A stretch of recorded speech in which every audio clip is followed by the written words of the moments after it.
আল্লাহ যে তোরে এত নিয়ামত দান করছি, বল আমারে কি দিছো?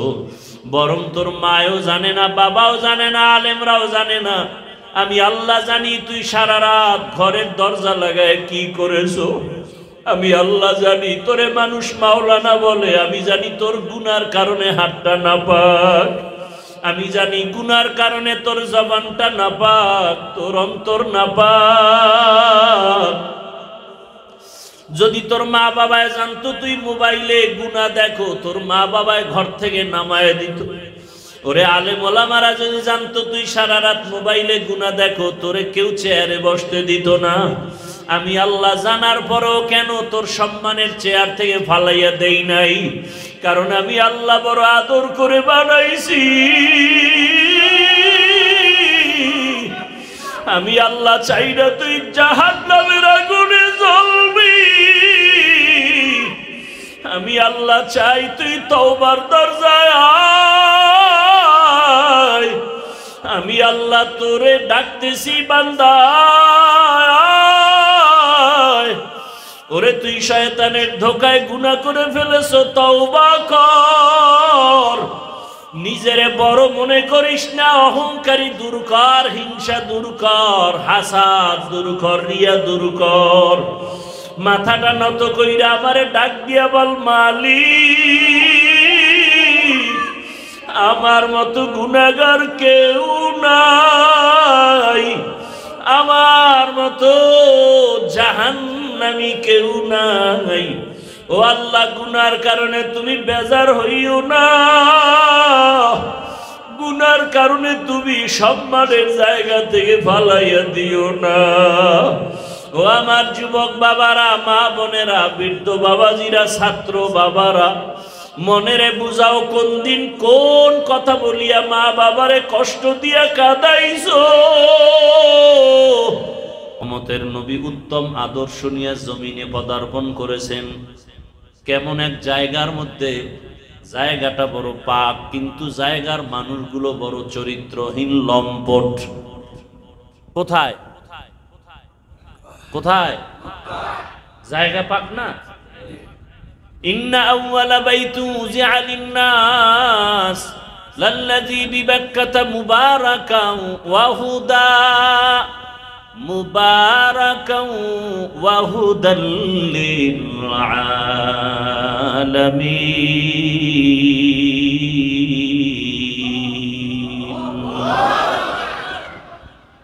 পৃথিবী নামক গ্রহ বানাইয়া প্রথম আল্লাহ একটা ঘর বানাইছেন।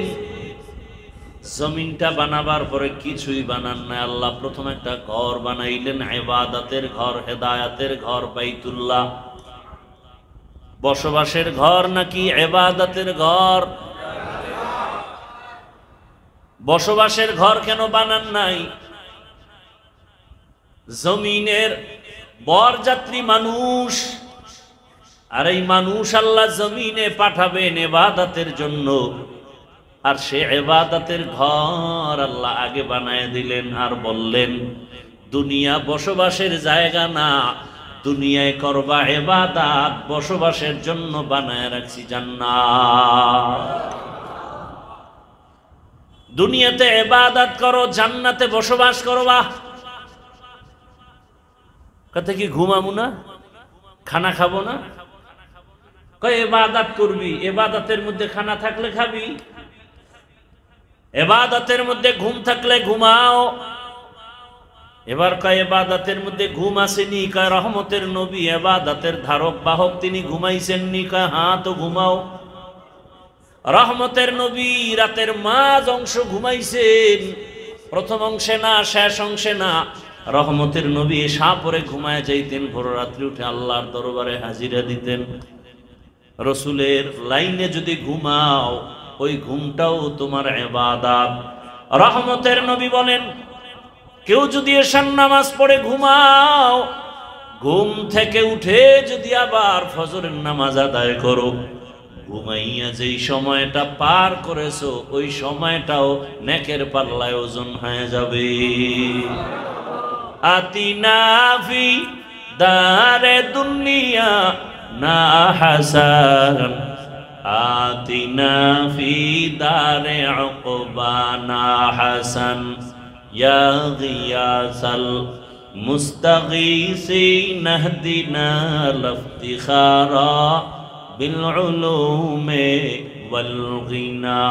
हर घड़ी दे नेको तू तैयार है, जो न मांगे उससे तू बेजार है। ইবাদতের মধ্যে বাজার করাও আছে, রসুল বাজারে গেছেন, বিয়া শাদীও আছে, খানা খাওয়াও, ঘুমও, বাথরুম করাও সব আছে, তবে মনের মতো না। পয়গম্বর আদমরে জান্নাতে থাকতে দিয়ে আল্লাহ বললেন উসকুন আনতা ওয়া যাওজুকাল জান্নাহ, তুমি আর তোমার স্ত্রী হাওয়াকে নিয়ে জান্নাতে থাকো। ওয়াকুলা মিনহা রাগাদান হাইসু শি'তুমা, মনে যা চায় খাও, ঘোরাফেরা করো, আনন্দ করো, তবে সাবধান, লা তাকরাবা হাযিহি শাজারা, ওই একটা গাছে দেখায় দিলাম, ওখানের কাছেও যাইবা না। পুরা জান্নাতে ঘুরো, আনন্দ করো, ফুর্তি করো, খাও, ঘুমাও, মনে যা চায় তাই করো, নির্দিষ্ট গাছের কিনারায় যাবা না। নিষেধ কেন? ওই গাছটা কাটাওয়ালা কয় না। সমস্ত মুফাসসিরিনে কেরাম বলেন গাছটা বড় দামি, ফলটাও বড় দামি, ভিটামিন যুক্ত ফলের গাছ, খাইলে লাভ আছে। আল্লাহ নিষেধ করলেন কেন? আল্লাহ এক নবীর উপর একটা বিধান দিয়া কিয়ামত পর্যন্ত চালু করায় দিলেন। মূলত ওই গাছের ফল খাওয়া নিষেধ করি নাই, আমার বিধান চালু করেছি। তোমার মনেও চায় খাইতে, খানাও রেডি, তবে তোমার এখান থেকে বিধান শিখে নাও। আল্লাহ রাজি থাকলে খাবি, রাজি না থাকলে খেতে পারবি না। ভাত খাই হালাল, কিন্তু আমি রোজাদার, সামনে ইফতারিও রেডি, পিওর খানা, আধা ঘন্টা এখনো বাকি, পেটের মধ্যেও ক্ষুধা, খানাও সামনে হালাল, খাওয়া যাবে? খানার ভিতরে বিষ, খাওয়া যাবে না কেন? আল্লাহর বিধান, পেটেও ক্ষুধা, খানাও রেডি, খানাও পিওর, আল্লাহর বিধানে এখন নিষেধ, খাওয়া যাবে না। এই রমাজানের এই সবক 11 মাস আদায় করবি।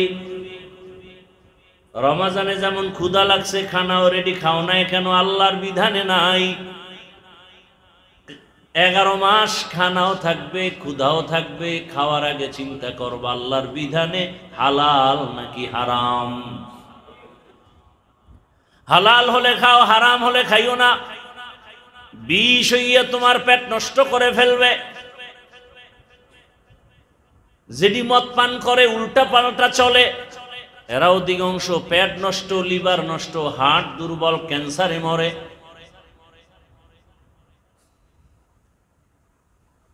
এজন্য আল্লাহ পাক বিধান কায়েম করলেন। রহমতের নবীর মধ্যে উত্তম আদর্শ পাঠাইলেন আল্লাহ পবিত্র জায়গা মক্কা। যে ঘর এত দামি, একবার যদি তাকায় দোয়া করা মাত্র সাথে সাথে কবুল। এমন একটা জায়গা বাইতুল্লাহ, যেই এরিয়ার মধ্যে কেউ ঢুকিয়া যদি একবার বলে আল্লাহ, 1,00,000 বার আল্লাহ বলার সওয়াব পেয়ে যাবে। বাইতুল্লাহর এরিয়া হাজিদের তাওয়াফের শুধু এতটুকু না, জেদ্দা এয়ারপোর্ট থেকে মক্কায় রওনা হয়ে গেলে যাত্রীরা, হাজিরা রাস্তার মাঝে দেখে থাকবেন একটা বড় রেহালের মতো টানানো আছে, রেহাল। এ হলো বাইতুল্লাহর সীমানা। ওখানেই রেহালের ভিতরে ঢুইকেই যদি কয় আল্লাহ, 1,00,000 বার আল্লাহ বলার সওয়াব। এত দামি ঘর। ওয়াত্তিনি ওয়াজ্জাইতুনি ওয়া তুরি সিনিন ওয়া হাযাল বালাদিল আমিন। নিরাপদ শহর মক্কা নগরীর কসম করেছেন আমার আল্লাহ। এত দামি জায়গার মানুষগুলো চরিত্রহীন লম্পট কেন? মসজিদের দূরের মানুষগুলো আকাম টাকাম বেশি করবে, কিন্তু পাশের ঘরওয়ালারা কি ওদের মতো করবে? বলেন না কেন? কাদের মতো করবে? একটু কমায় করবে কেন? মসজিদ, ঠিক না? অন্যান্য দেশের মানুষ দুনিয়ার অন্যায় করবে, মক্কার পাশের মানুষগুলো একটু কম করবে, কিন্তু ইতিহাস বলে পৃথিবীতে ওদের মতো লম্পট চরিত্রহীন আর কোথাও ছিল না। কারণ কি? ওরা এত খারাপ কেন? নারী আর পুরুষ উলঙ্গ একত্রিত হইয়া, নারী আর পুরুষ উলঙ্গ হালাতে বাইতুল্লাহর দেওয়ালটারে প্রদক্ষিণ করে, তাওয়াফ করে। নারী আর পুরুষ একসাথে উলঙ্গ কেন? কয় আমগো জামা কাপড় নাপাক, কি নাপাক কাপড় নিয়ে বাইতুল্লাহর পাশে যাওয়া যাবে না। অতি ভক্তি চোর, পাগড়ি বান্ধা সওয়াব না? কথা কেন? লঙ্গি খুললে বান্ধে লাগবে। বাইতুল্লাহ পবিত্র এই মনে কইরা লঙ্গি টঙ্গি থুইয়া বাইতুল্লাহ যায় তওয়াব করে। এত বড় ইতর দেখায় ভক্তি, হইতেছে মারাত্মক অপরাধ। পাগড়ি বান্দার সুন্নত আদায় করতে গিয়া ফরজ বাদ দিলে হবে? এজন্য রাসূল বলছেন সাবধান, লা তুতরুনি কামা আতরাতিন নাসারা ঈসা ইবনে মারইয়াম। এই অতি ভক্তি চোরের দল, ঈসা নবীর একদল ভক্তি করতে করতে করতে করতে হঠাৎ করে কয় ঈসার যেহেতু বাবা নাই, আল্লাহই বাবা। তোমরা যারা আমারে বেশি ভক্তি করো, খবরদার করতে করতে আল্লাহর সমান করিও না, কারণ আমার আল্লাহ এক। কেমন এক? সমানও আল্লাহর মতো কেউ নাই, উপরেও কেউ নাই। আছে? নিচে আছে? আবে আল্লাহর নিচে নাই? না পারলে চুপ থাকবে। আল্লাহর সমান কেউ নাই, উপরেও কেউ নাই। আছে কি? নিচে। আল্লাহর সমান কেউ আছে মনে করার নাম শিরিক, আল্লাহর উপরে আছে মনে করার নাম শিরিক, আল্লাহর মতো আছে মনে করার নাম শিরিক। যারা মনে করবে তাদের নাম মুশরিক। মুশরিকদের জন্য জান্নাত হারাম। ওমাই ইউশরিক বিল্লাহ ফাকাদ হারামাল্লাহু আলাইহিল জান্নাহ। শিরিক যারা করবে তাদের জন্য জান্নাত হারাম। ফালা নুকিমু লাহুম ইয়াউমাল কিয়ামাতি ওয়াজনা। কিয়ামতের ময়দানে শিরিক ওয়ালাদের আমল ওজনও করা হবে না। মারাত্মক অপরাধ। নবী বলেন আমার সম্মান দিতে গিয়া ভক্তি করে আল্লাহর সাথে বেশি তুলনা দিও না, কারণ আমার আল্লাহর সাথে কোনো তুলনা নাই। আল্লাহর সাথে কোনো তুলনা আছে? আলহামদুলিমান কদ্দারা খাইরান ওয়া খাবালা, আশ-শুকরু লিমান সাওয়ারা হুসনান ওয়া জামালা, ওয়াশ-শুকরু লিমান সাওয়ারা হুসনান ওয়া জামালা। ফরদুন সামাদুন আন সিফাতিল খালকি বারিউন, রব্বুন আযালিয়ুন খালাকাল খালকা কামালা, রব্বুন আযালিয়ুন খালাকাল খালকা কামালা। লা জিদ্দা ওয়ালা নিদ্দা ওয়ালা হাদ্দা লিমাওলা, আল আনা কামা কানা ওয়া লাম ইয়ালকা যাওয়ালা, আল আনা কামা কানা ওয়া লাম ইয়ালকা যাওয়ালা। আল্লাহর মতো কেউ নাই, আল্লাহর গুণের মতো কারো গুণ নাই, আল্লাহর ক্ষমতার মতো কারো ক্ষমতা নাই। আল্লাহ যেই পাওয়ারে গায়েব জানেন, ওই পাওয়ারে কেউ গায়েব জানে না পৃথিবীতে। আল্লাহ যেই ক্ষমতায় গায়েব জানেন, ওই ক্ষমতায় আর কেউ গায়েব জানে না। কেউ যদি মনে করে জানে, সে মুশরিক। মুশরিকের জন্য জান্নাত হারাম। আল্লাহ যেই পাওয়ারে, যেই ক্ষমতায় গায়েব জানেন, ওই ক্ষমতা কারো আছে? মনে করলে মুশরিক। ভাইরা আমার, মক্কার মানুষ কতটা চরিত্রহীন। কোন পশু জবে দিয়া রক্তটা বাইতুল্লাহর দেওয়ালে মাখে, বরকত। আল্লাহ বলেন, অতি ভক্তি দেখাবি না, লাইয়ানালাল্লাহা লুহুমুহা ওয়ালা দিমাউহা ওয়ালাকিন ইয়ানালুহুত তাকওয়া মিনকুম। তোমার রক্ত গোশত আমার কাছে দাম নাই, দাম তোমার অন্তরের তাকওয়া। তুমি দাও কেন, পশু জবে কেন করো? তোমার অন্তরের কি হালাত, আমি তোমার অন্তর দেখা বিচার করি। দুনিয়াওয়ালারা উপরের জাহিরি হালাত দেখে বিচার করে, আর আমি ভেতরেরটা দেখা বিচার করি। ক্বালা রাসূলুল্লাহি সাল্লাল্লাহু আলাইহি ওয়া আলিহি ওয়াসাল্লাম, ইন্নাল্লাহা লা ইয়ানজুরু ইলা সুওয়ারিকুম ওয়া আমওয়ালিকুম ওয়ালাকিন ইয়ানজুরু ইলা কুলুবিকুম ওয়া আমালিকুম। আল্লাহ তাআলা উপরের হালাত দেখে বিচার করেন না। এ কারণেই তো পয়গম্বরের একজন সাহাবী আবু হুরায়রা রাদিয়াল্লাহু আনহু বিবরণ দিচ্ছেন, কিয়ামতের ময়দানে সবার আগে 3 ব্যক্তি জাহান্নামে যাবে। সবার আগে জাহান্নামে 3 জন ব্যক্তি যাবে। কেমন 3 ব্যক্তি? যাদেরকে দেখিয়া দুনিয়ার বিবেক আলারা বলবে এরা বিনা হিসাবে জান্নাতি।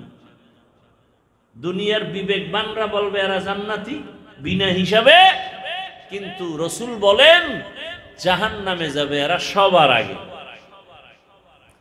এর মধ্যে প্রথম ব্যক্তি হলো ইসলামের পতাকা উড্ডীন করনেওয়ালা যোদ্ধা, যুদ্ধের ময়দানে গলা কাটা শহীদ। কিয়ামতের ময়দানে আল্লাহ ডাকবেন আর বলবেন, এর শিকল লাগায় জাহান্নামে নিয়ে যাও। দ্বিতীয় হবে আলেম। এই মাওলানা ডাকবে, আয় ফেরেশতা জাহান্নামের শিকল লাগায় জাহান্নামে নাও। তৃতীয় ব্যক্তি হবে মাদ্রাসা মসজিদে দান করনেওয়ালা, দানবীরে ডাকবে, টাকাওয়ালা এদিকে। অনেক কথা হবে, মাঝখানে বলার সময় নাই। আল্লাহ বলবে, ফেরেশতা এই নাফরমানের শিকল লাগায়া জাহান্নামে নাও। কারণের মধ্যে আমি তো মানুষ জানে উপরেরটা, আমি তো ভিতরের খবর জানি। মাওলানা না বললে মেজাজ গরম হয়ে যাইত, পোস্টারের নাম বড় করে না দিলে মেজাজ গরম, আল্লামা না লেখলে দাওয়াত আর হয় না।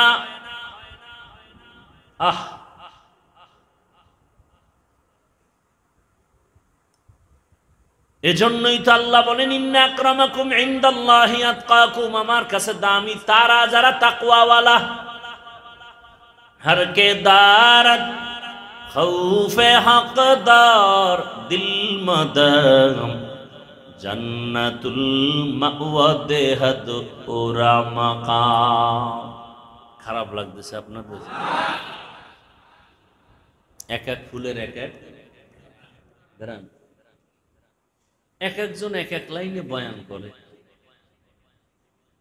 সবাই গরম বয়ান করলে নরম বয়ান করবে কে? সবাই দুনিয়া নিয়ে টেনশন করলে আখিরাতের চিন্তা করবে কে?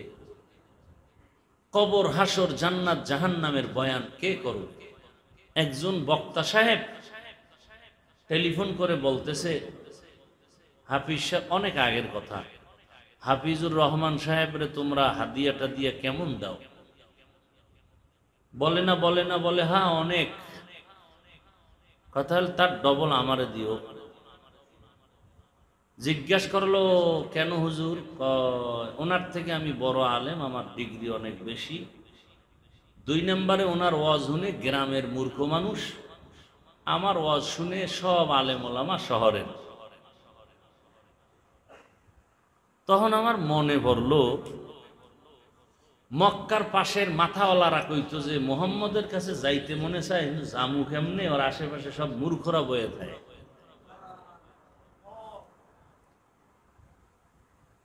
অথচ রহমতের নবী বলেন কিয়ামতের ময়দানে আমি মুহাম্মদ কি চাই, ও দয়ার মালিক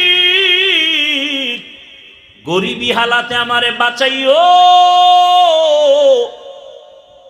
গরিবী হালাতে আমারে মরণ দিও, হাসরের ময়দানে গরিবদের সাথে আমারে উঠাইও। ও গরিব, বড় লোকের 500 বছর আগে তুমি জান্নাতের মধ্যে চলে যাইবা। সাধারণ মানুষের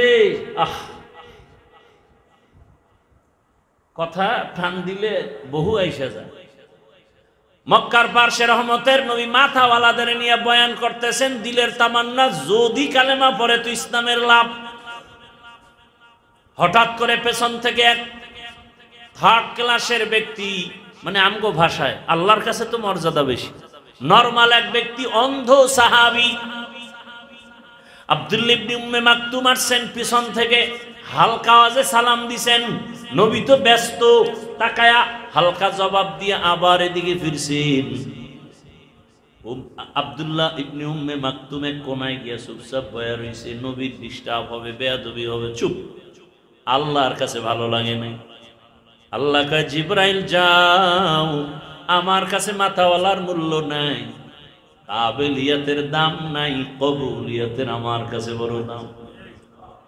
আল্লাহ কয় জিবরাইল যাও, রাসূলের আমার বাণী শোনায় দাও, আবাসা ওয়া তাওয়াল্লা আন জাআহুল আ'মা। ওই মাথাওয়ালার দাম নাই, নবীরে তাড়াতাড়ি বলো ওই অন্ধের দিকে ফিরা তাকাইতে, নজর দিতে। জিবরাইল আসার পরে রহমতের নবী সব বাদ দিয়ে ওদিকে ফিরলেন। এবার অন্ধরে এত মহাব্বতের নজরে নবী তাকাইছেন, যতদিন বেঁচে ছিল রসুল নিজের চাদর বিছায়া তাকে বসাইতেন। এটা কাবিলিয়াতের বাহাদুরি না, কবুলিয়াতের বাহাদুরি। মকবুল হে সাজ হে কাবিল তু বহুত হে, मकबूल है शाज है काबिल तू बहुत है, आए ना के मानिंदे तू नहीं दिल तू बहुत है, आए ना के मानिंदे तू नहीं दिल तू बहुत है। এজন্য গত জুমায় বলছিলাম সব মাথাওয়ালারা বইছে তো বড় বড় ঢাকার শহরে, কইছিলাম শিক্ষাগত যোগ্যতার কোনো দাম নাই, অভিজ্ঞতার দাম বেশি। ড্রাইভারি করে অভিজ্ঞতা আছে, কিন্তু লেখাপড়ার সার্টিফিকেট নাই, যোগ্যতা নাই, কলম ভাঙ্গে দস্তখত দিতে পারে না।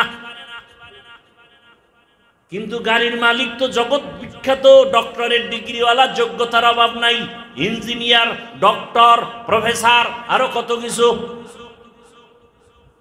সিটের মধ্যে বসে আছে, রাস্তার মাঝখানে হাই রোডে গিয়া গাড়ি বন্ধ হয়ে গেছে। মূর্খ ড্রাইভার কয় স্যার গাড়ি বন্ধ, স্টার্ট উঠে না, কি করি?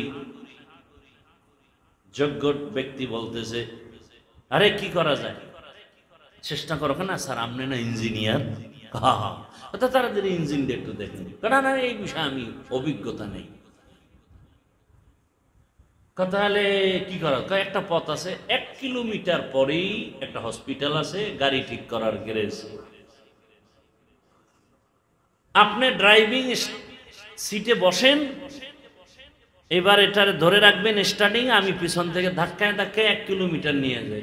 সম্ভব না, শেষে রাস্তা তুই আর নিচে পড়মু, নাইলে ওদিক দিয়ে গাড়ি আইলে আগে আমি মরমু, তুই তো দৌড় দিবি, দরকার নাই, তুই সামনে এব, মরলে তুই আগে মর, তোর মাইয়া বলো আমি দেখ, আমি ঠেলি। এবার মূর্খ ড্রাইভারের বসাইয়া যোগ্যতাওয়ালা পিছন দিয়ে ধাক্কাইতেছে গাড়ি। এই যোগ্যতা দিয়ে কি হইল? এর সাথে এই ড্রাইভারের দাম অনেক বেশি। কয় স্যার হসপিটালে যে ডাক্তাররা বইয়ে ইঞ্জিনটা দেখবে, ওরা আমার চেয়েও কাঠমূর্খ, কিন্তু অভিজ্ঞতা আপনার থেকে অনেক উপরে। কোন যোগ্যতার দাম নাই, অভিজ্ঞতার অনেক দাম। এই জন্য চাকরিতে নিলে লেখে আপনি এই পাশ সেই পাশ, এর লগে আগে কি লাগবে? অভিজ্ঞতা লাগবে। কাবিলিয়তের দাম নাই, কবুলিয়তের দাম। আরে সার্টিফিকেট নিয়ে ঘুরতেছে, চাকরি নাই, সুদের টাকা দেয়, ঘুষ দিবে, হয় না। কিন্তু যারা দস্তখত দিতে পারে না, তারাও খাইয়ে লইয়ে কোন রকম চলতেছে, কোনো টেনশন নাই। কবুলিয়ত বড় দামি এক সম্পদ। কাবিলিয়তের দাম নাই, কবুলিয়তের দাম। আর কাবিলিয়ত, কবুলিয়ত, কাবিলিয়ত লাগে দুনিয়ার জন্য, কবুলিয়ত লাগে আল্লাহর জন্য। দুনিয়াওয়ালারা যোগ্যতা যাচাই করে চেয়ার দেয়, আর আমার রব চেয়ারে বসাইয়া যোগ্যতা দেয়। এই ব্যবধান। কাবিলিয়ত দাদেউরা শর্ত নিজ বলকে শর্ত কাবিলিয়ত দাদেউস। কি কথা বলতেছিলাম মনে আছে তো? মক্কার মানুষ কেন এত খারাপ, আর সেই পরিবেশে আসছে রহমতের নবী। আপনাদের এই এলাকায় যদি কোনো কয়েকজন যুবক আইসা আপনাদের আলেমদের ইমাম সাহেবরে বলে, হুজুর আমগো এলাকার এই অমুক জায়গায় 1 কিলোমিটারের মাঝখানে মদের আড্ডা চলে, জুয়ার আড্ডা চলে, বন্ধ করতে হবে। হুজুরে কি বলবে? যে এই বড় হুজুরে কইবে, তোরা বা আমি একা যাই সাইজ করি, বলবে। যদিও বলে সব যুবকরা না না না না না না, পরিবেশ নাই, আমনে যাইেন না, আমরা যারা মোটামুটি হালকা ইমানওয়ালা আমরা আগে যাই, যদি পরিবেশ বুঝি আপনারে নেওয়ার মতো তখন আপনি যাবেন। দুনিয়ার শ্রেষ্ঠ নিকৃষ্ট খারাপ মানুষের পরিবেশে শ্রেষ্ঠ রহমতের নবী, পবিত্র নবীরে আল্লাহ পাঠালেন কেন? কেন বুঝেননি? কেন? এত বড় দামি ঘর, এর পাশের মানুষগুলো খারাপ কেন? এত বড় চরিত্রহীনের মজলিসে পবিত্র রহমতের নবী আসলেন কেন?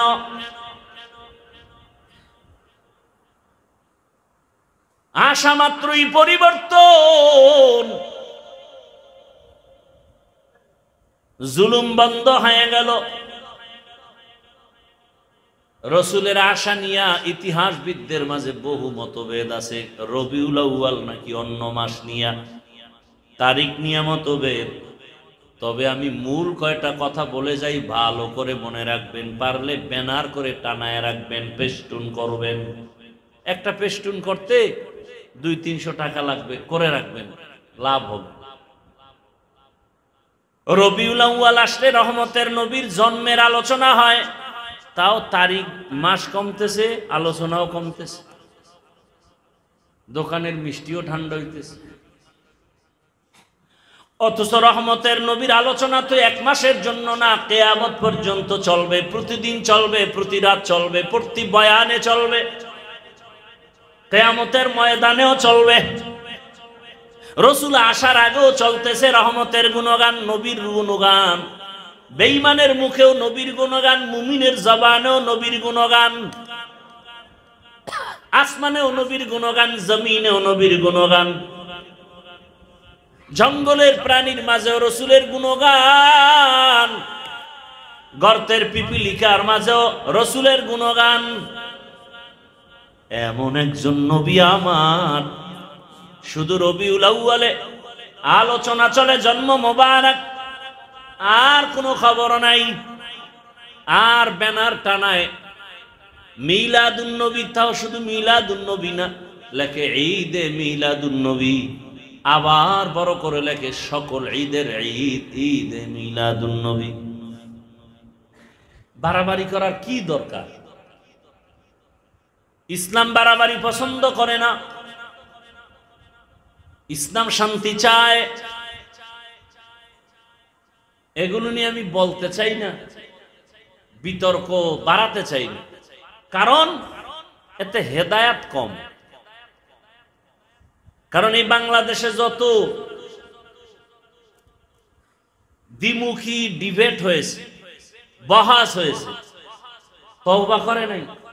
বাতিল হে 1000 বার দুর্বল হইয়াও আমি জিতে গেলাম, এজন্যই বিতর্কিত কথা বলার দ্বারাও ফায়দা নাই, করার দ্বারাও ফায়দা নেই।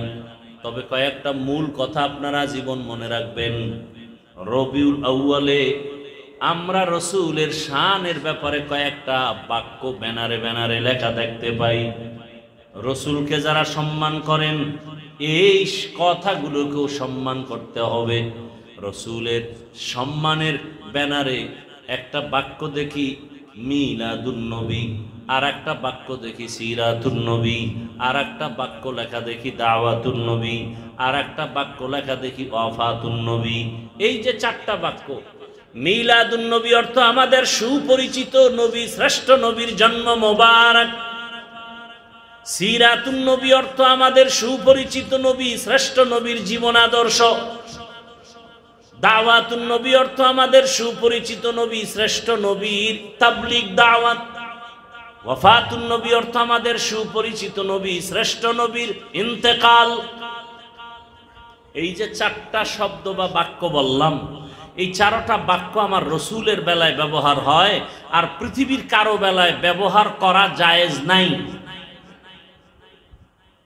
মিলাদুন নবী আমার নবীর সম্মানের বাক্য, সিরাতুন নবী আমার নবীর সম্মানের বাক্য, দাওয়াতুন নবী আমার নবীর সম্মানের বাক্য, ওয়াফাতুন নবী আমার নবীর সম্মানের বাক্য। এই চারটা শব্দকে, চারটা বাক্যকে, রসুলকে যারা সম্মান করবে এই রসুলের শানের এই বাক্যকেও সম্মান করতে হবে।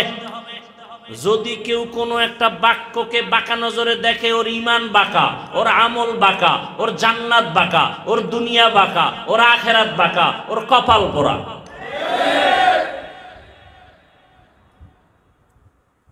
ভক্ত হও, অন্ধ হইও না, এটা ইসলামে নিষেধ।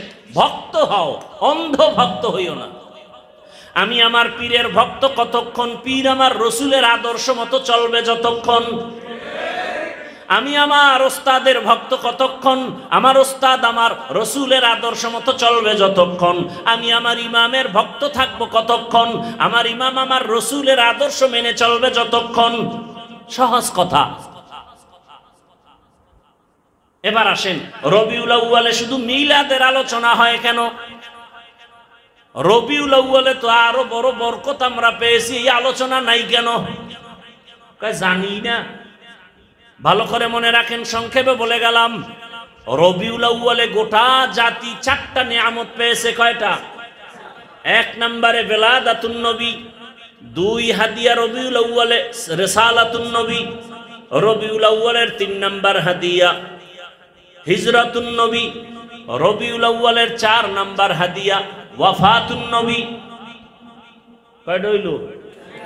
চারটা হাদিয়া রবিউল আউয়ালে, বেলাদাতুন নবী, রিসালাতুন নবী, হিজরাতুন নবী, ওয়াফাতুন নবী। এই চারটা থেকে আবার চারটা আমরা হাদিয়া পেয়েছি, আরো চারটা। বেলাদাতুন নবী থেকে হাদিয়া পেয়েছি আজাদিয়াত, রিসালাতুন নবীর হাদিয়া হলো শরিয়াত, হিজরাতুন নবীর হাদিয়া হলো নুসরাত, ওয়াফাতুন নবীর হাদিয়া হলো নিজামে খেলাফত। এই চারটা হাদিয়া আলোচনা করব না ওদিকে। শুধু মিলাদ নিয়ে আলোচনা কেন? রেসালাতের আলোচনা কই? হিজরতের আলোচনা কই? ওয়াফাতের আলোচনা কই? এখান থেকে আমরা কি পাই? সারা জীবন আলোচনা করলে শেষ হবে। অন্ধ ভক্ত হওয়ার কারণে আমাদের মাঝে এই দূরত্ব।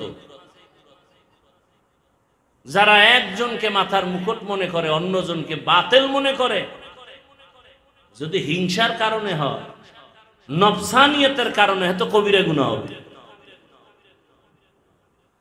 রহমতের নবী কি নিয়ে আসছেন? উত্তম আদর্শ। মক্কার নগরীতে নবী আসা মাত্রই পরিবর্তন শুরু হয়ে গেল। নবী আসছেন, এখন জুলুম চলবে না।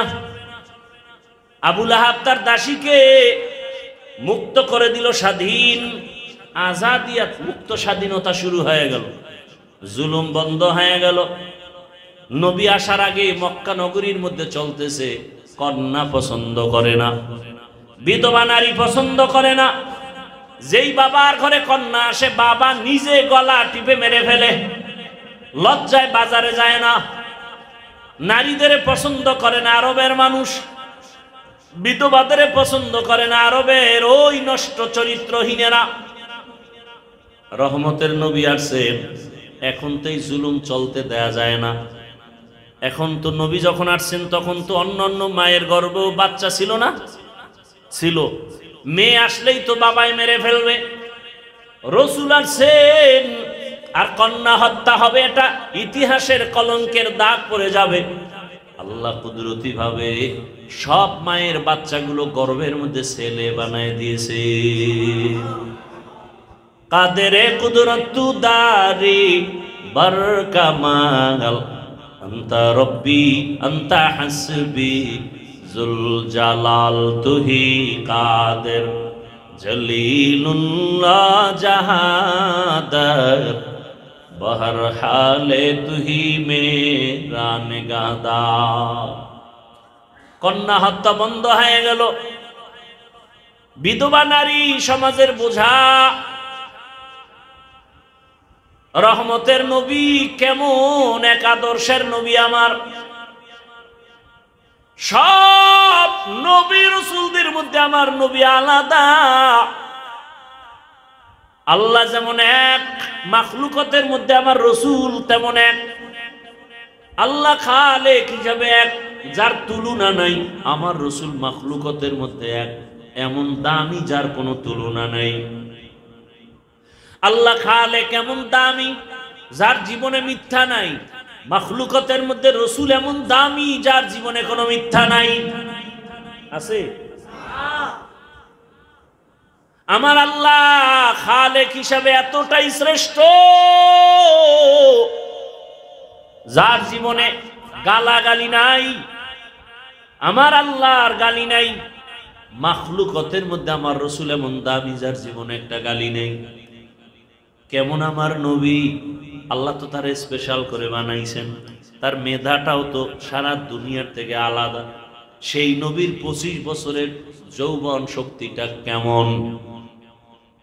সেই সময় আল্লাহ পাকের আইন হয়ে গেল, রাসূলের ভরা যৌবন 25 বছরে বিবাহের পা রাখলেন। দুইজন স্বামী বিদায়ের পরে তৃতীয় রহমতের নবী এমন একজন বিধবা নারী, একাধিক সন্তানের মা হয়েছে আগেই। নাম কি? খাদিজাতুল কুবরা রাদিয়াল্লাহু আনহা। বয়স কত? রাসূলের 25, শ্রেষ্ঠ নবী, ভরা যৌবন, বিবাহ করলেন, বিধবা, 2 স্বামী চলে গেছে, একাধিক সন্তান হয়েছে, বয়স 40। রাসূল আল্লাহর ইশারায় বিধবা এই খাদিজাতুল কুবরাকে বিবাহ করে আরবের চরিত্রহীনদের কালিমা লিপন করে দিলেন। ইসলাম নারীর মর্যাদা দিতে পারে আর কেউ পারে না। দুনিয়ার সব ধর্মে নারীর উপরে করেছে জুলুম, ইসলাম দিয়েছে নারীর অধিকার, আর কেউ দেয় নাই। আর আমগো দেশে মিছিল লয়ে নামে আম্মা জানেরা অধিকার আদায়ের জন্য, ইসলাম অধিকার দেয় নাই। আর এর সাথে আবার সাপোর্ট দেয় দেশের কিছু লম্পটেরা, চরিত্রহীনেরা। আল্লাহর জাতের কসম, ইসলাম ছাড়া নারীর আর অধিকার সম্মান কেউ দেয়নি, সবাই করেছে জুলুম। এরে আমার পর্দার আড়ালের আম্মা জানেরা, বোনেরা, বয়ান অনেক হয়ে গেল। রবিউল আউয়ালে রাসূল আদর্শ নিয়ে আসলেন উত্তম। আল্লাহর জাতের কসম, ফেনীর মুসলমানেরা ব্যানার টানায়া লাগাও, বাজারে বাজারে লাগাও, 500 টাকা করে ব্যয় করে লাগাও, পুরা ফেনীটারে ব্যানার দিয়া টানাও, পেস্টুন লাগাও, আর বলো দুনিয়ার সকলের আদর্শগুলো নাপাক, একমাত্র মদিনাওয়ালা রাসূলের আদর্শই হলো পাক।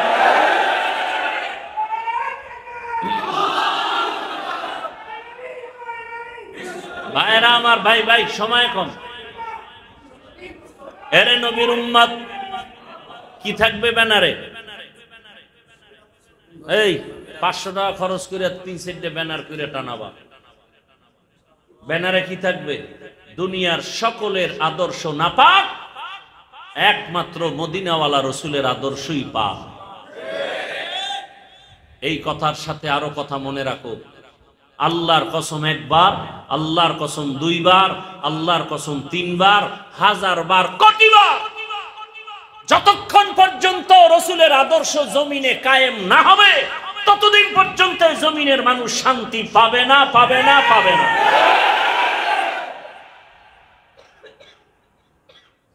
এখন তো লাশ পাও, এমন গজবের দিন আসবে লাশও পাবা না। রসুলের আদর্শ ছাড়া ঘরে শান্তি আসবে না, রসুলের আদর্শ ছাড়া মা বাবা সন্তানের মাঝে শান্তি আসবে না, পরিবারে আসবে না, সমাজে আসবে না, রাষ্ট্রে আসবে না। কসম আল্লাহ, আসে নাই। কি হয়েছে? আওয়ামী লীগ গেছে, শান্তি, আন্দোলন চলতেছে, তো কি স্বাধীন করলা? আন্দোলন চলতেছে, মানুষ মরতেছে, লাশ পাওয়া যাইতেছে, কি আন্দোলন করলা? কি স্বাধীন করলা? সুদ চলতেছে, ঘুষ চলতেছে, নারীরা আন্দোলন করতেছে, আমেরিকা এসে বসতেছে, নারীরা তাদের অধিকার আদায়ের আন্দোলনে নামতেছে, নারী কমিশন গঠন হচ্ছে। কি হলো? ইসলাম ছাড়া, রসুলের আদর্শ ছাড়া এ জমিনে কিয়ামতের আগ মুহূর্ত পর্যন্ত কেউ শান্তি দিতে পারবে না। আরে ভাই, আমি শান্তিতে থাকলে না তোমার শান্তি দিয়ে দেবো, শান্তিতে আছে কি? যত বড় ভিআইপি তত বড় সুদখোর, যত বড় ভিআইপি তত বড় নেশাখোর। আর শান্তি ঠিক আছে? এই মদ পান করে ল্যাংডয়ে বউরে মা কয়, শান্তি দিবে কিভাবে বলো? কোন দিকে দৌড়াচ্ছ? পায়খানা তো কম খাইলে না, আর কত খাবার? আর কত? আব্রাহাম লিঙ্কনের আদর্শ, মাও সেতুনের আদর্শ, লেনিনের আদর্শ, কালমার্সের আদর্শ, দুনিয়ার সব আদর্শ না পাক। যদি কেউ প্রমাণ দিতে পারো পাক, আল্লাহর কসম, মসজিদ সাক্ষী, আমি রসুলেরটা বাদ দিয়ে টাপটা নিব। একজনের দলিল প্রমাণ দিয়ে আমাকে বুঝাও যে হুজুর, হাফিজ ভাই, নবীজির আদর্শ থেকে জিয়াউর রহমান সাহেবের আদর্শ আরো ভালো, নবীজির আদর্শ থেকে শেখ মুজিবুর রহমান সাহেবের আদর্শ আরো ভালো। যদি প্রমাণ দিতে পারো, আমি নবীরটা বাদ দিয়ে সেটা নিব। পারবা? কলিজা আছে? না পারলে ব্যানার বানাও, লেখো দুনিয়ার সবার আদর্শ না পাক, রসুলের আদর্শ পাক।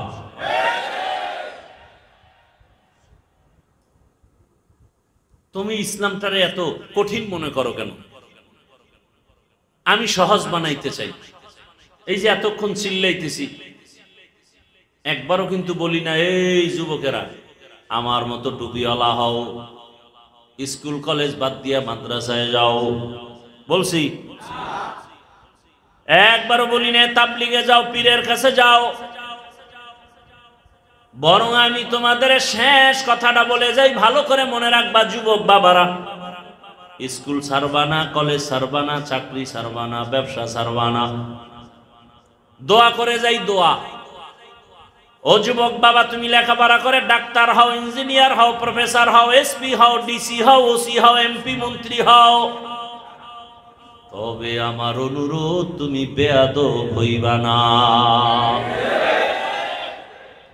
বেয়াদব যদি হও তো মরার আগে জীবন ধ্বংস হয়ে যাবে, মরবি না, কিন্তু বিছানায় পড়ে পঙ্গু হয়ে যাবি, ধুকে ধুকে মরবি। এখন বলতে পারো হাফিজ ভাই, ডাক্তার হব, ইঞ্জিনিয়ার হব, বেয়াদব হব না, কথার ব্যাখ্যা কি? ব্যাখ্যা হলো 3 জায়গায় বেয়াদবি করবা না, খোদার কসম করলেই মরার আগে গজব নেমে আসবে। 1 নাম্বার জায়গা মা বাবা, বেয়াদবি করলেই জীবন ধ্বংস। 2য় জায়গা শিক্ষক, শিক্ষকের সাথে যদি বেয়াদবি করো আর বরদোয়া তোর কপালে লেগে যায়, লেখাপড়ার জিন্দেগি বরবাদ। 3 নাম্বার জায়গা উলামায়ে কেরাম, মুরব্বী, এদের সাথে যদি বরদোয়া নিয়ে বেয়াদবি করে ফেলো, চরিত্রের জগৎ থেকে তোমার ধ্বংস নেমে আসবে। ডাক্তার হইয়াও শান্তি পাবি না, তাসলিমার ইতিহাস তোর দ্বারা রচিত হবে পুনরায়। আর যদি আদব, মা বাবার দোয়া, শিক্ষকের দোয়া, ওলামায়ে কেরামের দোয়া নিয়ে আগাও, ডাক্তার হলেও জীবন সফল, ইঞ্জিনিয়ার হলেও জীবন সফল। মানুষ তোমাকে মাথায় নিয়ে সম্মান করবে, মরে গেলেও দিল খুলে দোয়া করবে। অতএব তুমি ডাক্তার হও, বেয়াদব হইও না। ইঞ্জিনিয়ার হও, বেয়াদব হইও না। প্রফেসর হও, বেয়াদব হইও না। মা বাবার সাথে বেয়াদবি করবা না, শিক্ষকের সাথে বেয়াদবি করবা না, ওলামায়ে কেরামের সাথে ইশারা ইঙ্গিতে, কাছে দূরে, প্রত্যক্ষ পরোক্ষভাবে বেয়াদবি করবা না। তাহলে জীবন শেষ। কোনো ডিগ্রি মিগ্রি কামে লাগবে না, কোনো কাজে লাগবে না। চোখের সামনে অনেক কিছু দেখতেছো, বুঝো না কেন? এখনো সময় আছে, তওবা করো, আল্লাহর কাছে বলো, আল্লাহ আমি আদবওয়ালা ডাক্তার হতে চাই, ইঞ্জিনিয়ার হতে চাই, বেয়াদব যেন না হই। লিকুল্লি শাইইন জিনাতুন ফিল ওয়ারা ওয়া জিনাতুল মারই তামামুল আদাবি। আদবওয়ালা জিন্দেগির বড় মূল্য। তুমি চাকরি করো, ব্যবসা করো, ওখানে থেকে জান্নাতের পথটা ওপেন করে নাও। অনেকে চিন্তায় পড়েছে, ও যুবক বাবারা, এগুলো কেমনে সম্ভব? সব ওয়াজ বাদ। এখন যে কথাটা বলবে এটা তোমার জীবনের বড় ওয়াজ। আল্লাহ বিবেক দিছে, বিবেকটাকে জিজ্ঞাসা করো রে যুবক বাবা।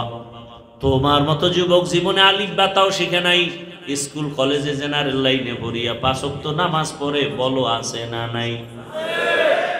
তোমার কপালে কার বরদোয়া লাগছে, তুমি কেন পারো না? তোমার মতো যুবক জেনারেল লাইনে পড়ুয়া, র্যাব, আর্মি, পুলিশ, বিডিআরের চাকরি করে, 5 ওয়াক্ত নামাজি নাই, তুমি কেন পারো না? তোমার কপালে কার বরদোয়া লাগছে বলো? তোমার মতো যুবক চাকরি করে, ব্যবসা করে, ওসি, ডিসি, এসপি, এমপি, মন্ত্রী, 5 ওয়াক্ত নামাজ পড়ে, রাস্তায় গাড়ি চালায়, যুবক নামাজ ছাড়ে না, বলো তুমি কেন পারো না? তোমার মতো জেনারেল লাইনের যুবক আর্মি লাইনে কিছুই জানে না, নদীর মধ্যে মাছ ধরে, কৃষি কাজ করে, শ্রমিকের কাজ করে, নামাজ পড়ে, তুমি কেন পারো না? বুঝ হয়ে গেছে তোমার উপরে, কে না জানি বেজার হয়ে গেছে, কার জানি অভিশাপ লাগছে তোমার কপালে। ঢাকা কলেজে গিয়ে দেখো, তোমার মতো ছেলে ক্লাস করে, মাথায় পাগড়ি লাগানো। মিথ্যা বলতেছি? যাও দেখো, কোনো ওয়াজের দরকার নেই। কথাটা বিবেকরে জিজ্ঞাসা করো যে ওরা পারলে আমি পারি না কেন? আমি তো হুজুর হইতে বলি নাই। তোমার বিবেক যদি তোমাকে ধাওয়া করে, ওই লাইনে তুমি চলে যাও। ও পর্দার আড়ালের আম্মা জানেরা, আপনার মতো কত মা এই এলাকায় এখনো আছে, নামাজ ছাড়ে না, বেপর্দায় চলে না, মোবাইলে সময় নষ্ট করে না, স্বামীর মাল খেয়ানত করে না। এরে আম্মা জানেরা, আপনার মতো এমন মা এলাকায় আছে, আপনি কেন পারেন না? কয়দিন মনের চাহিদা পূরণ করে গুনাহ করবেন? পারছেন কি স্বামীর দোয়া নিতে? পারলেন কি একটা ভালো সন্তানের মা হইতে? মইরা গেলে তো এলাকার সব মহিলারা হাতে তালি দিয়ে বলবে একটা বিপদ গেছে, কারণ আপনার চরিত্র খারাপ, ব্যবহার খারাপ, স্বামীর সাথেও ব্যবহার ভালো না, সন্তানের কাছেও ভালো না। এরে আম্মা জান, আমি আবারও বলে গেলাম, আল্লাহর কাছে মনে মনে তওবা করেন, নিজেও স্বামীর মাল খেয়ানত করবেন না, মোবাইলে সময় নষ্ট করবেন না, নামাজ ছাড়বেন না, সন্তানটাকে ডাক্তার, ইঞ্জিনিয়ার বানাবেন, আদর্শওয়ালা, বেয়াদব যেন না হয়। এমন একটা জীবন যদি নিয়ে কবরে যেতে পারেন, সন্তানের দোয়ার কারণে আপনিও দোয়া পাবেন। সন্তান ডাক্তার হইয়া কোরআন তেলাওয়াত করবে, দোয়া করবে, নামাজও পড়বে। এখনো সময় আছে, তওবা করেন। আর বেপরদায় চলবেন না, স্বামীর মাল খেয়ানত করবেন না। প্রত্যেকটা মা যদি চিন্তা করে, স্বামী মরে গেলে স্বামীর সম্পদ আমার, তাহলে ওই মা কোনোদিন স্বামীর মাল নষ্ট করত না। প্রত্যেকটা যুবক ছেলে যদি চিন্তা করত, বাবায় মরে গেলে বাবার সম্পদ আমার, তাহলে কোনো সন্তান বাবার টাকা পয়সা চুরি করে গুনার কাজে ব্যয় করতে পারত না। কত যুবক বাবার টাকা মায়ের টাকা চুরি করে গুনার কাজে ব্যয় করে। সারা রাত মোবাইল, জেনা চলে ঘরে ঘরে, জেনা, চোখের জেনা, হাতের জেনা, অন্তরের জেনা। জীবনের সফলতার জন্য দুই পুঁজি লাগবে। কয় পুঁজি? দুই পুঁজি। একটা হলো সুন্দর চরিত্র, আর একটা হলো সুস্থতা। সুস্থতা না থাকলে চরিত্র ভালো, অসুস্থ কাজ হবে না। সুস্থ চরিত্র খারাপ, তোমার কেউ দাম দিবে না। আর এই সুস্থতাও সুস্থতা ঠিক রাখার জন্য পৃথিবীতে একমাত্র ফ্রি মহা এক ঔষধের নাম রাতের ঘুম। আর সেই রাতের ঘুম নষ্ট করেছো মোবাইলে গুনাহ করার দ্বারা। তোমার চোখের পাওয়ার, হাড় দুর্বল, খবর নাই। মাথা ব্যথা বেড়ে যাচ্ছে, খবর নাই। এখনো সময় আছে, তওবা করো। আর নামাজ ছাড়বা না, বেপরদায় চলবা না, মা বাবার সাথে বেয়াদবি করবা না, শিক্ষকের দোয়া নিয়া, ওলামায়ে কেরামের পরামর্শ দোয়া নিয়া, নবীজির আদর্শ মেনে চলবা। নিয়ত যদি খাঁটি ভাবে তওবা করতে পারো, আল্লাহ জীবনের সব গুনাহ মাফ করে দিবেন। জীবনে তো মনের আশা ঘুরাইয়া গুনাহ কম করলা না। কত মনে চাইছে গান শুনবা, শুনছো, দাড়ি কাটবা, কেটেছো, নামাজ ছাড়বা, ছেড়ে দিয়েছো। সারা রাত মোবাইল চালাইবা, চালাইছো, মা বাধা দিছে, মাকে গালি দিয়েছো, বাবা বাধা দিছে, বাবাকে গালি দিয়েছো। মোবাইলকে কেন্দ্র করে কত সন্তানেরা মাকে কষ্ট দিয়া কাঁদাইছো। মোবাইলকে কেন্দ্র করে কত সন্তান বাবারে কাঁদাইছো। কত ছাত্র মোবাইলের আপন বানাইয়া শিক্ষকের সাথে বেয়াদবি করেছো রে বাবা। এখনো সময় আছে, তওবা করে নাও। কোন দিন মরণ হবে জানা নাই। কয়েকদিন আগে ফেনীর পার্শ্বে তোমাদের নোয়াখালী, বিদেশ থেকে টাকার বস্তা নিয়া গাড়িতে উঠা ইসা বাড়ি যাওয়ার আগে গাড়ি পানির মধ্যে পড়ে গেছে। বাচ্চাও মরে গেল, বিবিরেও হারাইলো। বান্দা বসে বসে কান্নাই করো। এমন একটা দিন নাই গাড়ির নিচে যুবকের লাশ নাই। এমন একটা দিন নাই পানির মধ্যে লাশ দেখি না। এমন একটা দিন নাই ঘুমের বিছানায় লাশ পাওয়া যায় না। আর যত মরণের খবর শুনি বেশিরভাগ যুবক। কয়দিন আর যৌবনের বাহাদুরি করবারে বাবা। আল্লাহর কাছে তওবা করো। জীবনে তো গুনাহ কম করো নাই, এখনো কি ফিরবা না? আল্লাহর কাছে কি ধরা দিবা না? কবরের বিছানায় কি যাবা না? এখনো কি তওবা করবা না রে যুবক বাবা? নিজের দিকে তাকাইয়া দেখো। এই প্যান্ডেলে এমন একজন আল্লাহর বান্দা বুকে হাত রাখিয়া বলতে পারবে কিনা আমার সন্দেহ। একজন বান্দা বলতে পারবে কিনা যে হাফিজ ভাই আমি চরিত্র ভালো, আমার মোবাইলের কারণে চোখ না পাক, জিহ্বা না পাক, অন্তর না পাক, মোবাইলের কারণে চরিত্র দুর্বল। আরে আমি মাওলানা, হ্যাঁ মাওলানা হতে পারি, কিন্তু মানুষ হতে পারি নাই। আমি মসজিদের ইমাম হতে পেরেছি, মানুষ হতে পারি নাই। মানুষ যদি জানতো আমি সারা রাত মোবাইল চালাই, আমার বয়ান কেউ শুনতে আসতো না রে বাবা। মানুষ যদি জানতো ইমাম সাহেব হুজুর মোবাইল চালায় সারা রাত, মুসল্লিরা আমার পেছনে নামাজ পড়তো না, দোয়ার জন্য আসতো না। কতটা ভক্তি নিয়ে কত বুড়ারা পানি পরা নেয়। হুজুর একটু পানিতে দম করে, আমার ঘরে অসুস্থ রোগী আপনার দমে সুস্থ হয়ে যাবে। কতটা মোহাব্বত করে। কিন্তু আল্লাহ জানে, ও হাফিজুর রহমান, মানুষ তোরে এত সম্মান করে, এই সম্মান তুই টাকা দিয়ে কামাই করতে পারো নাই। আমি তোরে এত সম্মানের চেয়ার দান করেছি।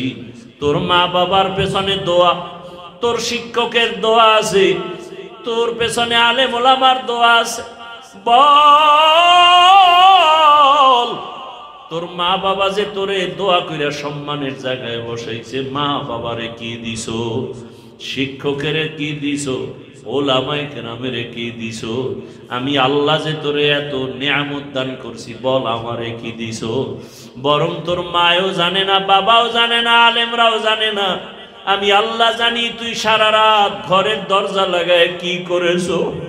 আমি আল্লাহ জানি তোরে মানুষ মাওলানা বলে, আমি জানি তোর গুনার কারণে হাতটা নাপাক, আমি জানি গুনার কারণে তোর জবানটা নাপাক, তোর অন্তর নাপাক।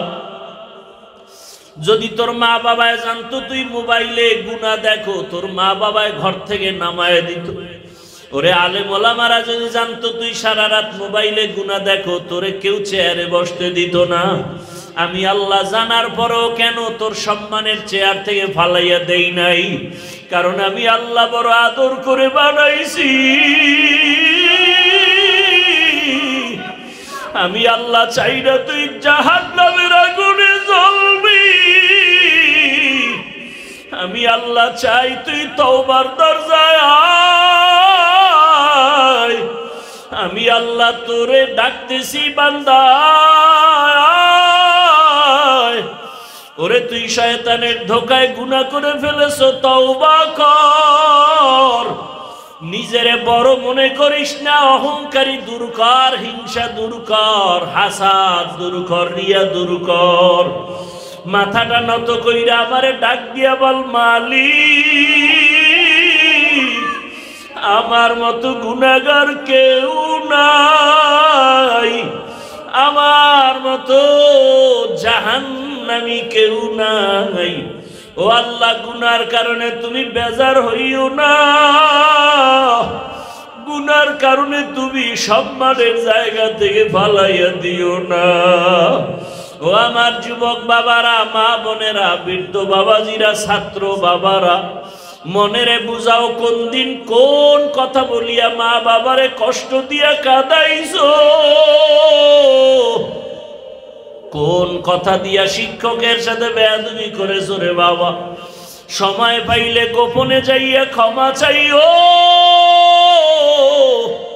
মা বাবার কলিজায় ব্যথা দিয়া জীবনটা তোমার সফল হবে না রে ছাত্র ভাই। ও সন্তানেরা, শিক্ষকের কষ্ট দিয়া জীবন সফল হবে না। আলেম ওলামারে কষ্ট দিলে তোমার জীবনে সফলতা আসবে না। পায়ে হাত রেখে বলি, তওবা করো। মরিয়া গেল আর নামাজ ছাড়বা না, দাড়ি কাটবা না, বেপরদায় চলবা না। মা বাবার দোয়া, শিক্ষকের দোয়া, উলামায়ে কেরামের দোয়া নিয়া নবীজির সুন্নাত অনুযায়ী জীবনটাকে চালাইবা। আল্লাহর কাছে খাঁটি অন্তরে তওবা করো।